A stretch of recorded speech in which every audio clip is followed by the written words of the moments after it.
और स्वागत है आपके अपने YouTube channel target entrance exam पर यानी TEE पर। तो दोस्तों, जैसा कि आप लोग को पता है, मैं यहाँ पर आपको होम साइंस की क्लासेस प्रोवाइड कराती हूँ, ठीक है। और अभी हम लोग यहाँ पर प्रैक्टिस सेट कर रहे हैं, टॉपिक वाइज प्रैक्टिस सेट आप लोग को करा रहे हैं, जो काफ़ी महत्वपूर्ण है आपके एग्जाम के लिए। कोई भी कॉम्पिटेटिव एग्जाम होम साइंस का जो, उसके लिए ये क्लासेस काफ़ी महत्वपूर्ण है, तो आप लोग इन्हें अच्छे से पढ़िएगा, ठीक है। और अपनी आप लोग कॉपी में नोट करते रहिए ताकि आपको पढ़ने में आसानी रहे, ठीक है। क्योंकि अगर लिखा हुआ होगा तो हम उसे जल्दी भूलते नहीं हैं, उसे बार बार रिवाइज भी कर सकते हैं, ठीक है। तो इसीलिए आप अपनी कॉपी में नोट करते रहिए।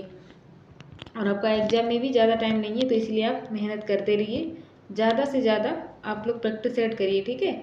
अगर बुक्स है तो आप अपनी बुक से ही पढ़ सकते हैं, क्योंकि आप लोग अगर हमारा कॉन्सेप्ट क्लियर होगा तो हमें ज़्यादा जल्दी अच्छे से समझ में आ जाएगा, ठीक है। चलिए आज का हम पहला क्वेश्चन देखते हैं। और जैसा कि पता है कि हम practice set topic wise practice set कर रहे हैं, तो आज का जो हमारा टॉपिक है वो है प्रोटीन, ठीक है। तो यहाँ पर जितने भी क्वेश्चन होंगे वो प्रोटीन से रिलेटेड ही होंगे। और ये जितने भी क्वेश्चन है फ्रेंड्स, ये किसी ना किसी एग्जाम में आए हुए हैं, तो ये काफ़ी महत्वपूर्ण है क्वेश्चन, ठीक है। चलिए पहला क्वेश्चन है, दूध में उपस्थित प्रोटीन है।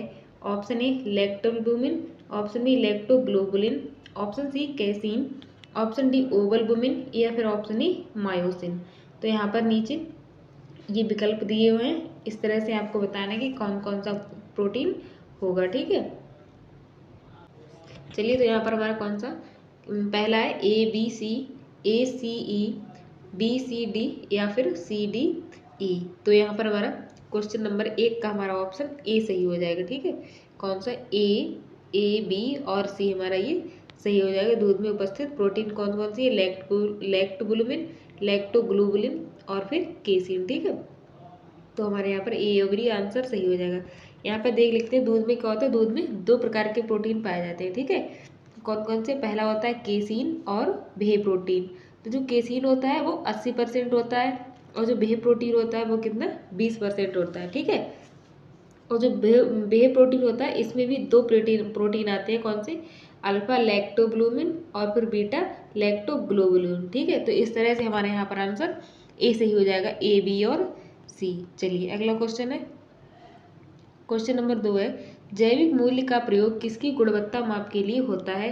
Option A carbohydrate, option B protein की, ऑप्शन सी वसा या फिर ऑप्शन डी विटामिन की। ये आपका UPTGT 2021 का क्वेश्चन है, ठीक है। तो यहाँ पर हमारा क्वेश्चन नंबर 2 का ऑप्शन बी सही हो जाएगा, कौन सा, प्रोटीन की, ठीक है। चलिए अगला क्वेश्चन है, क्वेश्चन नंबर 3 है, प्रोटीन में नाइट्रोजन का प्रतिशत होता है। Option A 16%, option B 15%, option C 14% या फिर ऑप्शन डी 17%। तो क्वेश्चन नंबर 3 का हमारा ऑप्शन ए सही हो जाएगा, ठीक है। प्रोटीन में जो नाइट्रोजन का प्रतिशत होता है वो कितना, 16% होता है, ठीक है। प्रोटीन के बारे में चलिए देख लेते हैं। जो प्रोटीन है तो ये किस भाषा का शब्द है, ये ग्रीक भाषा का शब्द है, ठीक है। कभी कभी क्वेश्चन में आता है कि प्रोटीन किस भाषा का शब्द है, तो ये ग्रीक भाषा का शब्द है, ठीक है। और ग्रीक भाषा के भी किस शब्द से लिया गया है, तो ये ग्रीक भाषा के प्रोटियास शब्द से लिया गया है, ठीक है।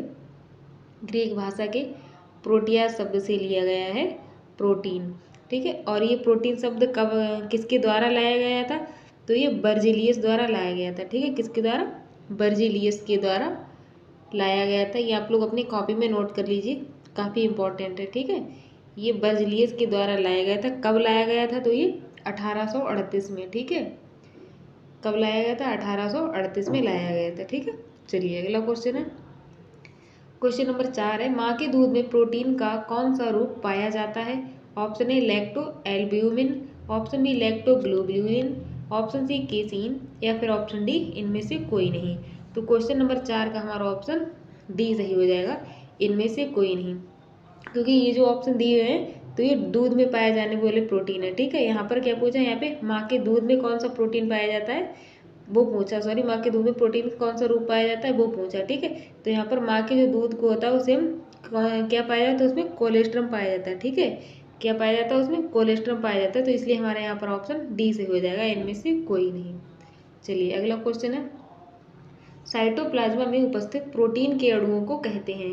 Option A RNA, option B DNA, option C amino अम्ल या फिर ऑप्शन डी इनमें से कोई नहीं।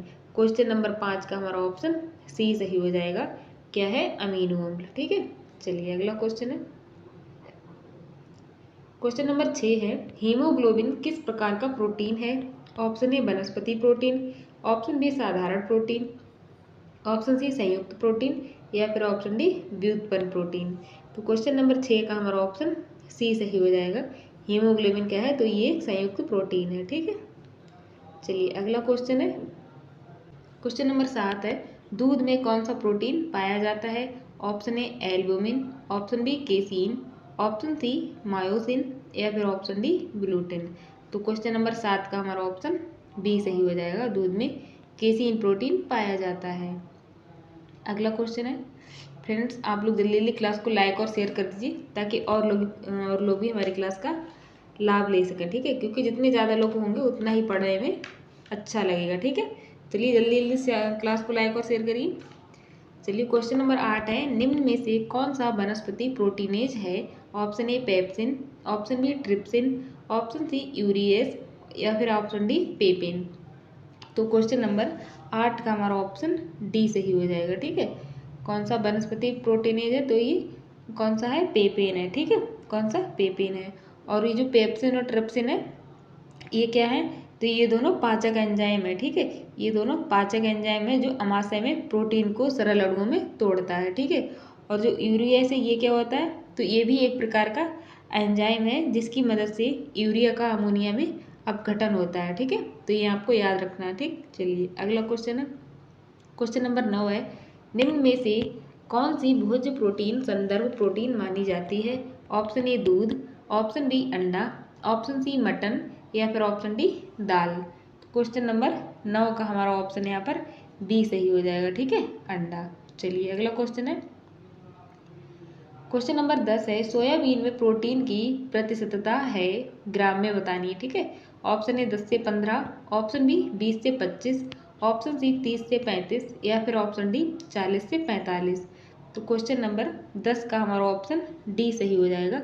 कितनी है, 40 से 45 है। ठीक है, सोयाबीन में प्रोटीन की प्रतिशतता कितनी है, 40 से 45 ग्राम है। ठीक है, और जो बसा है वो कितनी है, तो वो 22% है। ठीक है, कार्बोहाइड्रेट 21% है और 12% नमी इत्यादि पाए जाते हैं। ठीक है, तो ये आपको याद रखना है। चलिए अगला क्वेश्चन है, फ्रेंड्स अगर कोई भी क्वेश्चन आपको समझ में नहीं आता है तो आप लोग पूछ सकते हैं। ठीक है, अगर अभी क्लास देख रहे हैं तो आप लोग अभी पूछ लीजिएगा या फिर कमेंट बॉक्स में आप पूछ सकते हैं। ठीक है, चलिए अगला क्वेश्चन है, जंतु प्रोटीन स्रोत वनस्पति प्रोटीन स्रोत से उत्तम होते हैं क्योंकि इसमें होता है ऑप्शन ए अधिक प्रोटीन, ऑप्शन बी अधिक अमीनो अम्ल, ऑप्शन सी उत्तम संतुलित प्रोटीन, या फिर ऑप्शन डी उत्तम संतुलित अमीनो अम्ल। तो क्वेश्चन नंबर 11 का हमारा ऑप्शन डी सही हो जाएगा, इसमें उत्तम संतुलित अमीनो अम्ल होता है।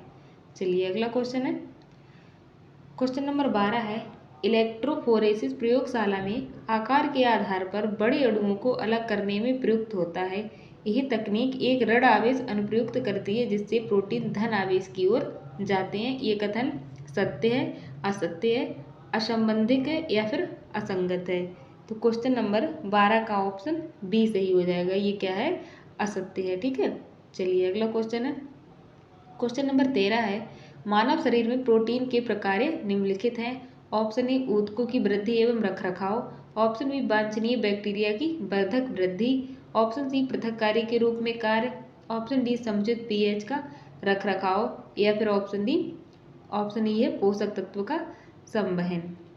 तो क्वेश्चन नंबर 13 का हमारा ऑप्शन यहाँ पर कौन सा सही हो जाएगा, डी सही हो जाएगा। ठीक है, क्वेश्चन नंबर 13 का ऑप्शन डी सही हो जाएगा, ए डी और ई। ठीक है, चलिए अगला क्वेश्चन है, क्वेश्चन नंबर 14 है, यहाँ पर सूचियों का मिलान करना है। ठीक है, सूची 1 में दिए गए पोषण तत्व को सूची 2 में दिए गए उनके अभाव के लक्षण के साथ सुमेलित कीजिए। ठीक है, तो हमारा यहाँ पर क्वेश्चन नंबर 14 का हमारा ऑप्शन सी सही हो जाएगा। ठीक है, कौन सा, सी सही हो जाएगा, यानी कि प्रोटीन इसकी कमी से क्या होता है, बालों का डिस्पिगमेंटेशन। ठीक है, यानी कि पहले का हमारा तीसरा हो जाएगा। ठीक है, और जो विटामिन ए है इससे क्या होता है, इससे फॉलिक्यूलर हाइपर केराटोसिस। ठीक है, तो इसका हमारा ये हो जाएगा ये वाला, और जो थायमिन है तो इससे टैक्टिकार्डिया होता है। ठीक है, इसका हमारा पहला हो जाएगा, अब क्या बचा है, नाइसिन बचा है, इसे ग्लोसाइटिस से मिला देंगे। ठीक है, किससे, ग्लोसाइटिस से मिला देंगे। और जो कैल्शियम है इसे काइलोनीसिया। ठीक है, किससे, काइलोनीसिया। इस तरह से हमारे यहाँ पर ऑप्शन सी सही हो जाएगा। चलिए अगला क्वेश्चन है, क्वेश्चन नंबर 15 है, अर्ध आवश्यक अमीनो अम्ल है।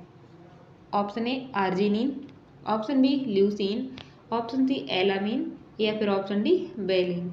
तो क्वेश्चन नंबर 15 का हमारा ऑप्शन ए सही हो जाएगा। ठीक है, अर्धावश्यक अमीनो अम्ल कौन सा है, तो आर्जिनिन अर्धावश्यक अमीनो अम्ल है। ठीक है, चलिए अगला क्वेश्चन है, क्वेश्चन नंबर 16 है, यूरिक अम्ल एक डॉट डॉट है। ऑप्शन ए वसा अम्ल, option B purine, option C lipid या फिर ऑप्शन डी लाइपोसोम।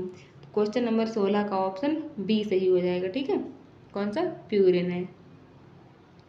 चलिए अगला क्वेश्चन है, क्वेश्चन नंबर 17 है, कैल्सीटोनिन डॉट डॉट अमीनो अम्ल की संख्या वाला एक पेप्टाइड है। Option A 8, option B 16, option B 32 या फिर ऑप्शन डी 42। तो क्वेश्चन नंबर 17 का हमारा ऑप्शन ए सही हो जाएगा। ठीक है, कितना, 8। चलिए अगला क्वेश्चन है, क्वेश्चन नंबर 18 है, डोपामाइन निम्नलिखित में से किस अमीनो अम्ल द्वारा संश्लेषित की जाती है।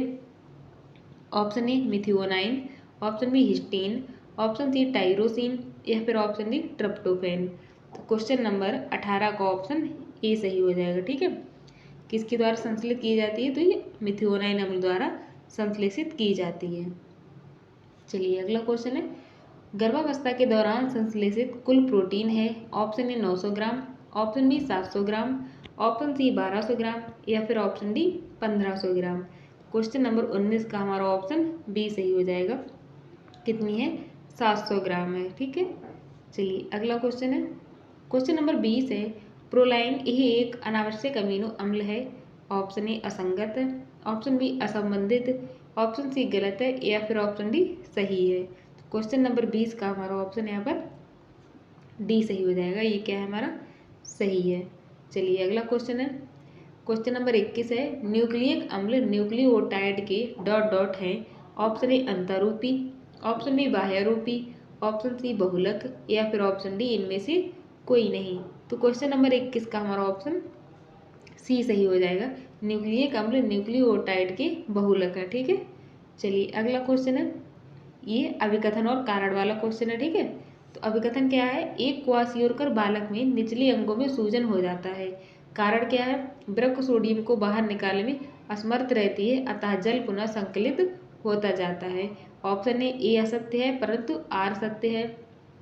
ऑप्शन बी है ए और आर दोनों सत्य हैं। ऑप्शन सी ए और आर दोनों असत्य हैं या फिर ऑप्शन डी ए सत्य है और आर असत्य है।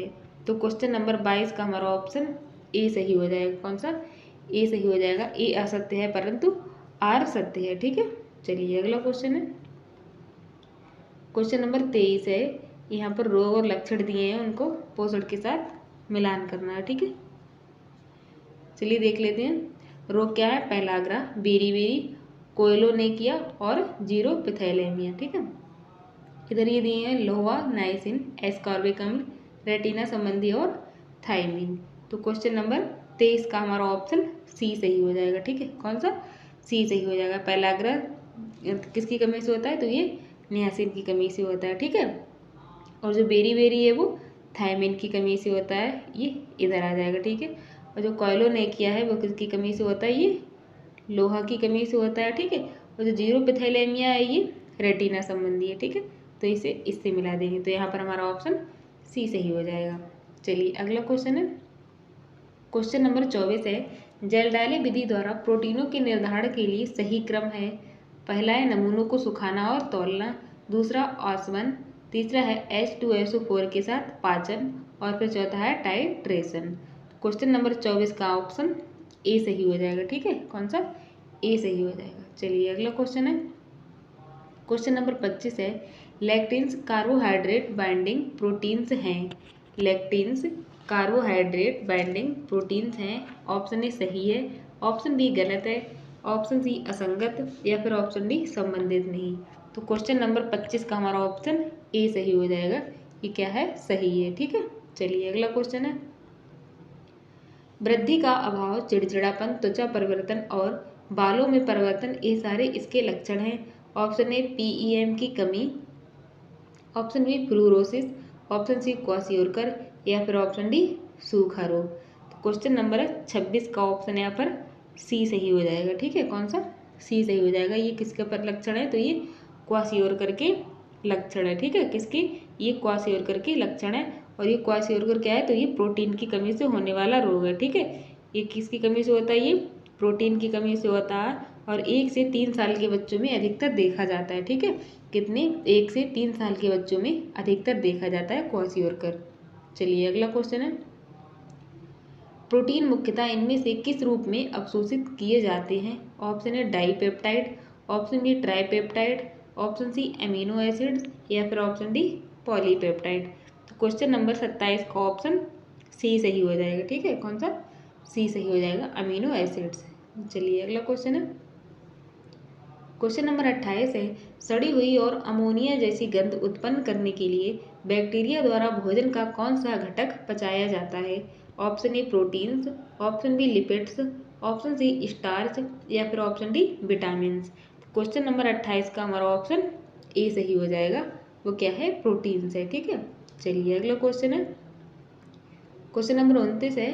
देखिए दोस्तों, जितने भी क्वेश्चन है सबके आगे क्या है? उनकी जब मतलब जब जब ये क्वेश्चन आए हैं, जिस एग्जाम में आए हैं, वो सब यहाँ पे लिखा हुआ है। ठीक है, तो आप देख सकते हैं कि ये कितने महत्वपूर्ण क्वेश्चन है आप लोगों के लिए। ठीक है, आप लोग इन्हें अच्छे से पढ़िएगा। अगर एक बार में आपको समझ में नहीं आता है तो आप दोबारा वीडियो देखिए। ठीक है, और अपनी कॉपी में नोट कर लीजिए। चलिए क्वेश्चन है, मानव शरीर में प्रोटीन का प्रमुख कार्य निम्न में से कौन सा है? ऑप्शन ए कब्ज को रोकती है, ऑप्शन बी हड्डियों को और दांतों को मजबूत बनाती है, ऑप्शन सी दृष्टि को सुधारती है या फिर ऑप्शन डी ऊतकों की मरम्मत करना है। क्वेश्चन नंबर 29 का हमारा ऑप्शन डी सही हो जाएगा। ठीक है, प्रोटीन क्या है? ऊतकों की मरम्मत करता है। चलिए अगला क्वेश्चन है, क्वेश्चन नंबर 30 है, निम्न में से कौन सा प्रोटीन का आवश्यक घटक है जो रेटिना रिसेप्टर्स में प्रकाश को अवशोषित करता है? Option A cathepsin, option B rhodopsin, option C cornea या फिर option D casein. Question number 30 का हमारा ऑप्शन बी सही हो जाएगा। वो क्या है? रोडाप्सिन है। ठीक है, चलिए अगला क्वेश्चन है, अर्धावश्यक अमीनो अम्ल हैं। Option A leucine, option B alanine, option C valine या फिर ऑप्शन डी आर्जिनिन। तो क्वेश्चन नंबर 31 का ऑप्शन बी सही हो जाएगा। एलानिन क्या है? ये अर्धावश्यक अमीनो अम्ल है। ठीक है, चलिए अगला क्वेश्चन है, क्वेश्चन नंबर 32 है, डॉट डॉट आवश्यक अमीनो एसिड में से एक है। Option A isoleucine, option B glycine, option C alanine या फिर ऑप्शन डी प्रोलाइन। तो क्वेश्चन नंबर 32 का ऑप्शन ए सही हो जाएगा। ठीक है, कौन सा? ए सही हो जाएगा। चलिए अगला क्वेश्चन है, निम्न में से कौन सा आवश्यक अमीनो एसिड है? Option A alanine, option B asparagine, option C glycine या फिर ऑप्शन डी लाइसिन। तो क्वेश्चन नंबर 33 का यहाँ पर ऑप्शन डी सही हो जाएगा। ठीक है, कौन सा? डी सही हो जाएगा। चलिए अगला क्वेश्चन है, क्वेश्चन नंबर 34 है, यही अमीनो एसिड नियासिन का प्रारंभिक रूप है। Option A valine, option C methionine, option C है ट्राइटोफिन या फिर ऑप्शन डी टायरोसिन। तो क्वेश्चन नंबर 34 का हमारा ऑप्शन सी सही हो जाएगा, ट्राइटोफिन। चलिए अगला क्वेश्चन है, प्रोटीन विश्लेषण की सबसे अधिक उपयोग होने वाली विधि है। ऑप्शन ए जेलडाल विधि, option B phenol sulphuric acid विधि, ऑप्शन सी है सैक्सलेट विधि या फिर ऑप्शन डी उपरोक्त में से कोई नहीं।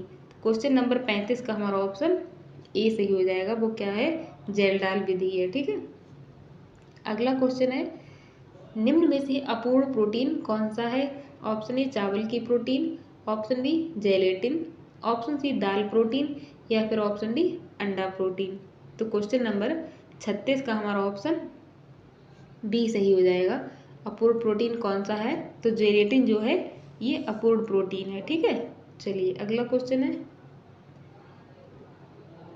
चलिए क्वेश्चन नंबर 37 है, डॉट डॉट की कमी से वृद्धि में अवरोध एवं ग्लूकोज वसा तथा प्रोटीन के चयापचय में बाधा उत्पन्न होती है। Option A chromium, option B silver, option C फ्लूरिस या फिर option D cobalt. Question number 37 का हमारा ऑप्शन ए सही हो जाएगा। ठीक है, वो क्या है? क्रोमियम है। चलिए अगला क्वेश्चन है, क्वेश्चन नंबर 38 है, प्रोटीन की कमी से बच्चों में यह रोग दिखाई देता है। Option A marasmus, option B kwashiorkor, option C रतौंधी या फिर option D scurvy. Question number 38 का हमारा ऑप्शन बी सही हो जाएगा, क्वासियोरकर। ठीक है, ये मैंने अभी पीछे ही बताया था क्वेश्चन में कि क्वासियोरकर किसकी कमी से होता है, तो ये प्रोटीन की कमी से होता है। ठीक है, चलिए अगला क्वेश्चन है, प्रोटीन में नाइट्रोजन का प्रतिशत डॉट डॉट होता है। ऑप्शन ए 4 से 7%, ऑप्शन बी 14 से 20%, ऑप्शन सी 20 से 25% या फिर ऑप्शन डी 26 से 28%। तो क्वेश्चन नंबर 39 का हमारा ऑप्शन बी सही हो जाएगा। ठीक है, प्रोटीन में जो नाइट्रोजन का प्रतिशत होता है वो कितना होता है, 14 से 20% होता है। ठीक है, चलिए आज हमारे इतने ही क्वेश्चन थे। ठीक है, आई होप आप लोगों को क्लास अच्छी लगी होगी, और जितने भी क्वेश्चन हैं फ्रेंड्स ये काफ़ी महत्वपूर्ण हैं आप लोगों के लिए। ठीक है, तो आप लोगों ने अच्छे से पढ़िए और अपनी कॉपी में भी नोट कर लीजिए, ताकि अगर एक बार में समझ में ना आए तो आप इसे दोबारा से देख ले। ठीक है, और आपको लगातार पढ़ते रहना है। ठीक है, और यहाँ पर हम आपको रोज़ शाम को 6 बजे हमारी लाइव क्लास चलती है। ठीक है, होम साइंस की, तो आप लोग जुड़ना ना भूलिए। और जितने भी आपके भाई बहन फ्रेंड्स हैं होम साइंस की तैयारी कर रहे हैं, तो आप उन तक भी ये क्लास शेयर करिए, ताकि वो लोग भी इस क्लास से जुड़ सकें। ठीक है, और अपनी तैयारी को और बेहतर बना सकें। चलिए आज के लिए इतना ही। जय हिंद, जय भारत।